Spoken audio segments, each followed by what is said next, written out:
जैसे कि यहाँ पर मुंबई के अंदर कांग्रेस के नेता इमरान प्रतापगढ़ी यहाँ पर आए, अपनी स्पीच दिए, काफ़ी लोगों में प्रभावित हुए। आप हम जानना चाहेंगे कि कांग्रेस के नेता यहाँ पर आए सर, और यहाँ पर आने के बाद में अपना कांग्रेसी गूगल बजाए हैं। क्या कहना चाहेंगे इस बारे में कि बीएमसी ने क्या इस चीज़ों के लिए अपना हथकंडा रख दिया है या क्या किया?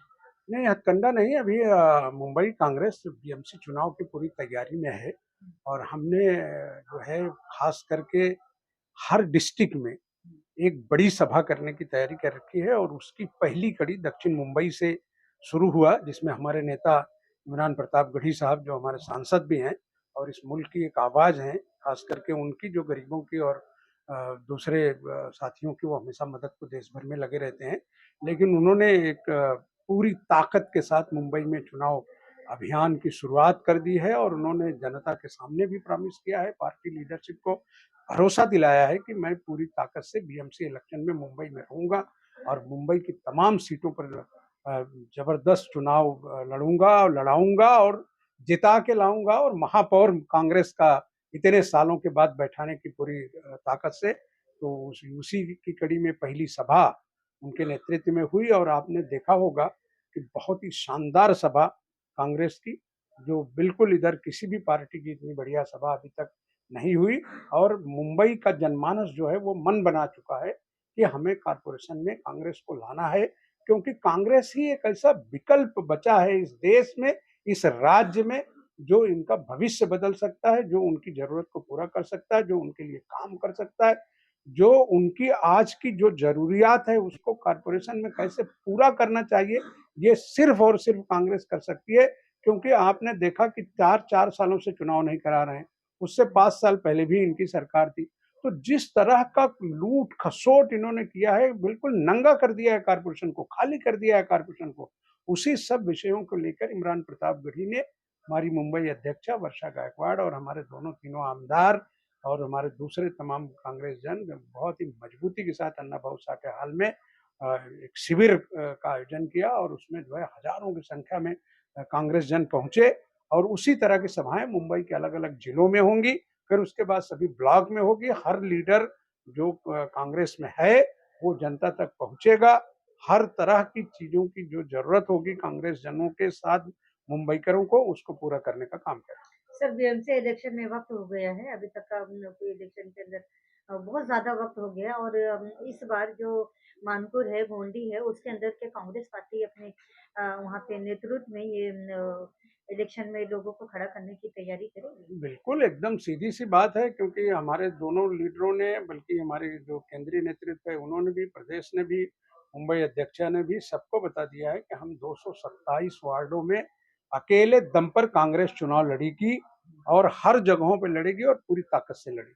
महाविकास आघाड़ी के संग महाविकास आघाड़ी जब विषय आएगा तब देखेंगे। अभी हमारा गठबंधन है, लेकिन कारपोरेशंस में चूंकि ये इलेक्शन जो है कार्यकर्ता लड़ता है और कार्यकर्ता की लड़ाई के लिए पूरी ताकत से हम उनको मदद करेंगे और चाहेंगे कि हम 227 सीटों पर लड़कर अपनी ताकत जनता के बीच ले आए और जनता की मदद से अपना महापौर चुने।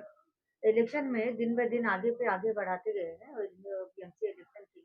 तो क्या इस बार भी ऐसा लगता है कि वो लोग टाइम पे ये काम आज करवा आज ही पाएँगे? मैंने अभी आज ही मैंने न्यूज़ देखा कि अभी वो और भी बढ़ाने की तैयारियों में हैं, कि कभी बोल रहे हैं कि 2 महीने में हम डिलिमिनेशन का काम पूरा करेंगे। उसके बाद वोटर लिस्ट का इश्यू आएगा, दूसरे इश्यूज़ आएँगे, क्योंकि सरकार की नीयत साफ नहीं है। जिस तरह से बेईमानी वोटिंग में करना चाहते हैं, वोटर लिस्ट में, तो वो बड़े पैमाने पे इधर-उधर करने की कोशिश कर रहे हैं कि कहाँ-कहाँ नाम डिलीट करना है, कैसे बनाना है, कैसे करना है। अभी 2 राज्यों में तो आपने देखा कि बड़े पैमाने पे वोटर लिस्ट की गड़बड़ी, एक तो महाराष्ट्र में हुई जहाँ 46 लाख से ज़्यादा वोटर, और उससे बड़ी गड़बड़ी मध्य प्रदेश में हुआ, जो तकरीबन 66 लाख वोटर्स या तो उनको हटाया गया या बोगस तरीके से डाला गया और उनकी वोट को बिल कराया गया। उसी तरह की कोशिश में बीएमसी में भी सरकार चाह रही है, क्योंकि उनका प्रशासक है, तो जनता की आवाज़ दबाई जा रही है, दूसरे राजनीतिक दलों की बात सुनी नहीं जा रही है, किसी की बात हो नहीं रही है। कारपोरेशन करोड़ों करोड़ के घपले में आज जा रहा है। बीच में हमारी मुंबई अध्यक्षा ने बड़े पैमाने पे वहाँ के म्युनिसिपल कमिश्नर से मिलकर और तमाम विषय को रखा था। लेकिन जैसा कि मैं आपको बता रहा हूँ कि सरकार जो है, ये सब सुनने को तैयार नहीं है, सिवाय बेईमानी।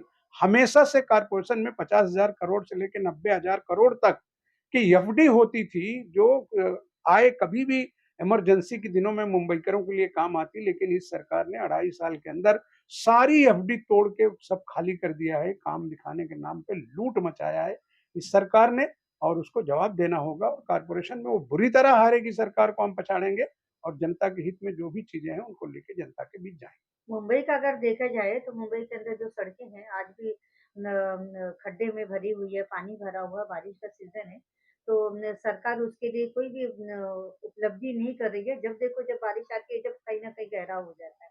तो उसके लिए क्या कहना चाहेंगे? देखिए, मैं आपने बहुत सारे क्लिप्स, पिक्चर्स देखे होंगे, माननीय प्रधानमंत्री जी कितनी बार ये कहते हैं कि हमने जितने रोड बनाए हैं, सब स्पेस टेक्नोलॉजी से बनाए हैं। गाड़ियाँ घुस रही हैं, 8-8 फीट के खड्डे हो रहे हैं। ये तो मुंबई शहर सिटी में छोटे-छोटे खड्डे हैं। आप थोड़ा बाहर निकलिए और जो बड़े-बड़े हाईवेज़ बन रहे हैं, उनकी भी हालत ये हो गई है। मैं भिवंडी थाना, आप वहाँ की कॉर्पोरेशन में गाड़ियाँ लेके नहीं जा सकते, कब आपका हाथ-पैर टूटे आपको पता नहीं। कुर्ला जैसा इलाका जो मुंबई सिटी के अंदर है, मैं रोज़ आज नवभारत टाइम्स देखिए, वो बड़ा अखबार है मुंबई का, तमाम खड्डों के तमाम फोटोग्राफ्स के साथ और शर्म इनको नहीं आती कि विधानसभा चल रही है, विधानसभा में सवाल होंगे, लोग पूछेंगे लेकिन कोई बोलने वाला नहीं है। सरकार का कोई प्रश्न क्यों ऐसा हो रहा है? क्योंकि कॉर्पोरेशन नहीं है। अगर कॉर्पोरेशन 4 साल से होती, तो जनप्रतिनिधि ये सवाल वहाँ पूछता कमिश्नर से, लेकिन कोई सवाल पूछने वाला नहीं है और सरकार मौन है। सरकार तो बेईमानों की है, जो सिर्फ पैसा बटर का काम कर रहे हैं, लूट रहे हैं और डकैती कर रहे हैं, सीधा-सीधा। आज मुंबईकरों को जो सुविधा चाहिए, थोड़े दिन में अभी गणपति का त्योहार आ जाएगा। कहेंगे हमने खड्डा मुक्त, आज खड्डा मुक्त क्या, मुंबई शहर की दुर्दशा उन्होंने ऐसी कर दी है कि कोई एक विषय वो ये नहीं बता सकते कि जो बहुत बढ़िया तरीके से कर रहे हो और उनका कोई विषय ऐसा हुआ हो जिस पर वो 100% काम कर चुके हो। आज आज देखिए, बारिश, पहली बारिश जब आई थी तभी मुंबईकर बड़े तकलीफ में आ गए थे। उसके बाद लगातार बारिश हो रही है, बारिश के बावजूद आज हर जगह खड्डे हैं, कचरा भरा पड़ा हुआ है, कहीं कोई काम करने वाला नहीं है। बीएमसी किसी जवाबदारी को लेने को तैयार नहीं होती, बस बातें करती है और पैसे का लूट करती है। ऐसे-ऐसे ठेकेदारों को काम दिया जाता है जो ब्लैक लिस्टेड हैं, जिनके ऊपर पहले करप्शन के चार्जेज़ हैं। तो इस तरह की चीज़ें हो रही हैं, इसीलिए इस र मुंबई शहर में और राज्य में जहाँ-जहाँ नगर पालिका, महानगर पालिका है, वहाँ तत्काल चुनाव सरकार को कराना चाहिए, जिससे जनप्रतिनिधि अपनी जवाबदारी जनता के बीच चुनकर जाएँ तो वो निकाल सकें और लोगों को बता सकें। सर, रास्तों पे काम करने वाले जो हॉकर्स हैं, उनके लिए भी काफ़ी दिक्कतें आ रही हैं कि पुलिस उनसे सामान उठा के लेके जा रहे हैं और उनके साथ में परेशानी और हफ्ता वसूली कर रहे हैं, तो उसके बारे में क्या कहेंगे? ये करोड़ों का स्कैम है, करोड़ों का। इतने बड़े पैमाने पे कॉर्पोरेशन पुलिस लूट रही है उनको। आज आज ही शायद एक बड़ा मोर्चा शहर में जो है निकाल रहे हैं वो लोग। उसमें मैंने देखा कि व एक आध नेता उसमें पुराने बीजेपी के भी शामिल हो गए हैं, क्योंकि अपनी चमड़ी बचाने के लिए इस तरह की बातें कर रहे हैं। ये इतना बड़ा स्कैम है कि पिछले 1 साल से नवभारत टाइम्स ने इस पूरे स्कैम को चलाया था कि करोड़ों करोड़ रुपए का स्कैम है, जो पुलिस और बीएमसी से मिलकर फुटपाथों पर से उनसे कमा रहे हैं, उनको लूट रहे हैं। लेकिन सरकार को चाहिए कि जो 50 साल से 40 साल से फेरी करके अपने बच्चों की रोजी-रोटी कमा के उनके पेट पालते हैं, उनके अपने बच्चों को पढ़ाते हैं, तालीम देते हैं, सब करते हैं, तो या तो उनका कोई बदल करो, उनके लिए कोई व्यवस्था करो, उनको सही जगह एडजस्टमेंट करो। अगर आप एडजस्टमेंट नहीं कर सकते, तो जो सुप्रीम कोर्ट का जजमेंट है, उसके तहत उतना काम तो करो। आप लूट खाली कर रहे हो, पैसे बीएमसी वाले और पुलिस वाले मिलकर पूरे ताकत के साथ पैसा वसील रहे हैं। ये बात मैं उनके लीडरों की भी कर रहा हूँ। उनके लीडर भी आज कह रहे हैं कि साहब, आज मैंने बाबू भाई भवानी का स्टेटमेंट देखा। तो ये जो चीज़ें हो रही हैं, ये बिल्कुल गलत है और ये बिल्कुल नहीं होना चाहिए। सरकार अगर उनको हटाने की कोशिश करती है, प्रयास करती है, तो उसके पास कोई बदल होना चाहिए। उनके लिए कोई नया काम देना चाहिए। अभी 2 दिन पहले आपने देखा होगा कि हाउस में क्वेश्चन आया था वो कि मुंबई शहर में कबूतर से बीमारी फैल रही है। अब आप कबूतरों को हटाने की तैयारी कर दी है, लेकिन आपके पास उसका बदल क्या है? जब कबूतरों का के अड्डे आप हटाएँगे, तो सबके घरों में जाने लगेंगे वो रहने, क्योंकि आप उनको पकड़ तो नहीं सकते ना। तो उसके पहले उनके लिए कोई तैयारी आपको करना चाहिए, उनको कहाँ अलग जगह पे बसाएँगे, उनके लिए अलग क्या व्यवस्था करेंगे? सरकार अपनी खुली जगहों पर शहर से बाहर ले जाएगी या क्या लाएगी? पॉलिसी सरकार को बनाना चाहिए, लेकिन सरकार मस्त है, जैसे कोई बिल्कुल कोई भांग का नशा कर लिए हों और वो बाहर नहीं जाना। सर, बीजेपी के नेता नीतीश राणा हमेशा गलत बयानों में छाए हुए रहते हैं। इस बार भिवंडी बाजार के अंदर आके देखो धमकी दी है। दूसरी दूसरी बात ये देखिए कि मराठी में अज़ान होना चाहिए। इस बारे में क्या कहना चाहेंगे? तब उनको अच्छे से पता है कि ये सब कुछ हो नहीं सकता और जो विषय नहीं है, उस विषय से भिंडी बाज़ार, मदनपुरा को जोड़ना क्या सेंस रखता है?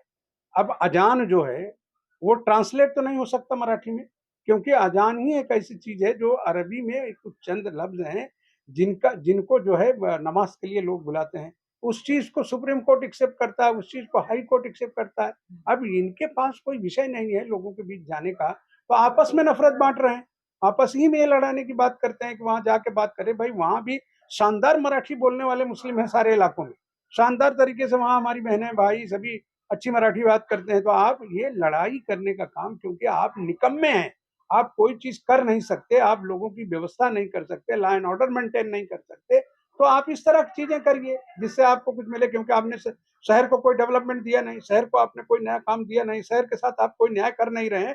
तो जब आप कोई चीज़ देंगे, जब आप मराठी का विषय ले रहे हैं, तो आप मराठी सिखाने का काम करिए ना। भई मराठी आज अगर कोई मुंबई आया है, महीना 2 महीना उसको रहना है, तो वो भाषा कैसे सीखेगा? वो तो आज आया है, चला जाएगा।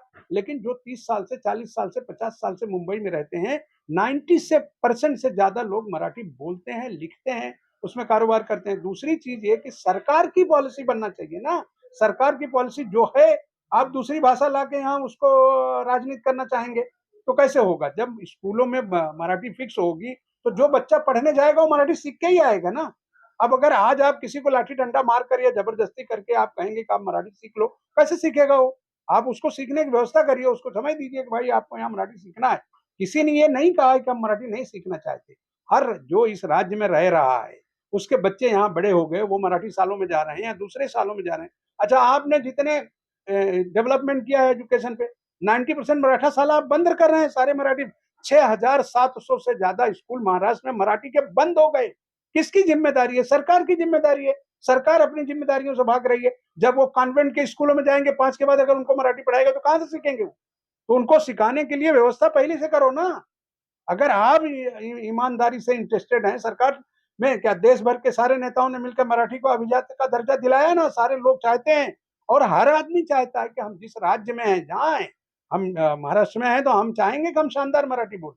हम चाहेंगे कि मराठी भाषा में हम अधिकारियों से चर्चा करें, हम चाहेंगे कि मराठी में हम भाषण करें। लेकिन जो लोग बेचारे आज आए हैं, कल चले जाएंगे या छोटे-मोटे धंधे कर रहे हैं, उनको पता नहीं, आप उनको सिखाने का काम करिए ना, आप उनको प्रोत्साहित करिए कि साहब ये भाषा है हमारी, आप इसको सीखिए। अब जैसे कॉर्पोरेशन ने, आपको याद होगा पहले बोर्ड जो है मराठी में लोग नहीं बनाते थे, तो बहुत सारे लोगों ने उसको तोड़-फोड़ किया, सरकार ने एक लॉ पास किया, सारे व्यापारी मान गए, सभी कर रहे हैं। लेकिन आप दादागिरी कैसे करें? आप कानून पालन कराने आप कौन होते हैं? पुलिस करे ना, लॉ एंड ऑर्डर की एजेंसियाँ करें जो जिनकी जवाबदारी है। वो अपनी ज़िम्मेदारी लेते नहीं, अपने खीसा भरे और निकल लिए। अब यहाँ की करप्शन इस कदर है, जिसको जो चाहो पैसा दे दो, जो चाहो करा लो। हर कॉर्पोरेशन की बात क्या, पूरे राज्य की बात करता हूँ। विधानसभा चल रहा है, आप जो काम करना चाहो पैसा देके कर लो। कल हाउस में देखा होगा कि 3-4 विधायकों ने बड़े पैमाने पे इल्लीगल कंस्ट्रक्शन की बात की है। इल्लीगल कंस्ट्रक्शन रोकना किसका काम है? जनता का काम है। काम है सरकारों का, कॉर्पोरेशन का, पुलिस का। पुलिस और कॉर्पोरेशन गले तक करप्शन में डूबी हुई है, लूट रही है। सैकड़ों बिल्डिंगें इल्लीगल खड़ी हो रही हैं, चारों तरफ बन रही हैं। विधानसभा में क्वेश्चन हो रहा है, खुद मुख्यमंत्री एक्सेप्ट कर रहे हैं। खुद कल देवेंद्र फडणवीस जी ने किसी विधायक के जवाब में कहा है कि हाँ, मुझे पता है कि बहुत सारा हो रहा है, हम कार्रवाई करेंगे। तो जब ये सब विषय हाउस में आने के बाद आप नहीं रोक पा रहे हैं, तो लॉ एंड ऑर्डर मेंटेन करने वाली एजेंसियां या कॉर्पोरेशन की एजेंसियां इसको कैसे रोकेंगे? ये विषय है। तो ये है निज़ामुद्दीन रियाज़ सर जो बहुत सारी बातों में हमारी बातचीत हुई और उस बारे में क्वेश्चन आंसर हुआ। हम आगे जानेंगे कि जो बातें हुई है उसका सरकार पालन करती है या नहीं। Hina Khan, times news.